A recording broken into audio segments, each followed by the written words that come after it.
Welcome to Classic Rock and Country Music Facts and Trivia. Thank you for being here.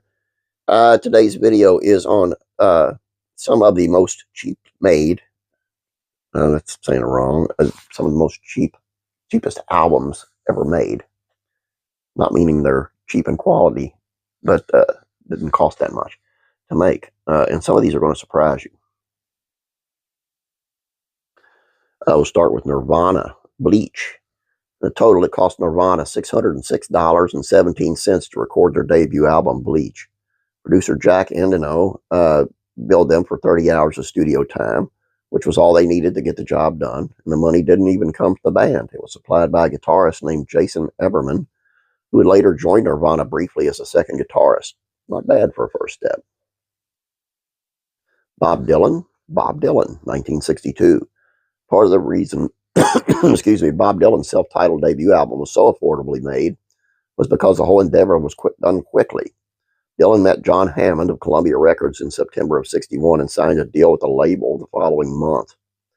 Another month later, Dylan spent a mere 6 hours in the studio, spread out over 2 days, and with that, the entire album was recorded for a grand total of $402. It's just a little over $4,000 by today's standards. Boston's debut album, 1976, Boston. Technically, the self-titled final product that Boston released in 1976 wasn't cheaply made. But before Epic Records got involved, Tom Schultz and Brad Delp were working with a very limited budget, to the point where the duo was literally making the demos in the basement of Schultz's apartment using their own makeshift engineering equipment. My only objective is to record the music in some way that it sounds good when it comes out of the other end of the CD player, Schultz told Double E Times in 1998.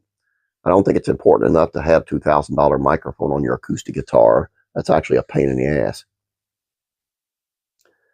Kiss, Dressed to Kill, 1975. Neither of Kiss's first two albums sold well, which meant the purse strings were incredibly tight when it came time to record their next LP. The budget was so tight, in fact, that it had to be produced by the band itself, not because they yearned for some artistic autonomy, but because there was no money to hire an outside producer. And though the title of the album was Dressed to Kill, Peter Criss was the only person who owned his own suit. The rest of the band's wardrobe had to be borrowed thanks to lack of funds. Metallica, Kill 'Em All. Considering that some early 80s albums racked up bills for $1 million, Metallica's $15,000 budget in 1983 seems like pennies in comparison. But that's what they had to work with for Kill 'Em All, and the band had toiled to make the dough a reality. In March of 1983, they drove a U-Haul to New Jersey, where they allowed John Zazula to sell copies of their 1982 demo, No Life Till Leather money.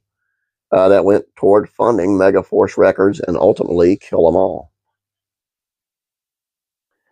And there was quite a few more. The one thing I do know is on that Kiss Dressed to Kill, the other three suits came from Casablanca executive that borrow his suits. But that's not saying they were poor because they had to borrow suits. I mean, who actually, other than Peter Criss that I would know of at that age in hippie lifestyle type thing, wore a suit. Anyway, that's pretty cheap. I mean, that's and so that had to be a really good profit off most of those anyway. And I got more if you want them. Just let me know in the comments below.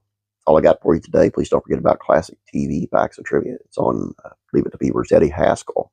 And now Matt Groening from The Simpsons thought Eddie Haskell should have his own TV show. That's why he created Bart Simpson. Anyway, that's all I have for you guys. Have a great day. Don't forget to like this video. Don't forget to subscribe. God bless you, and I'll be praying for you.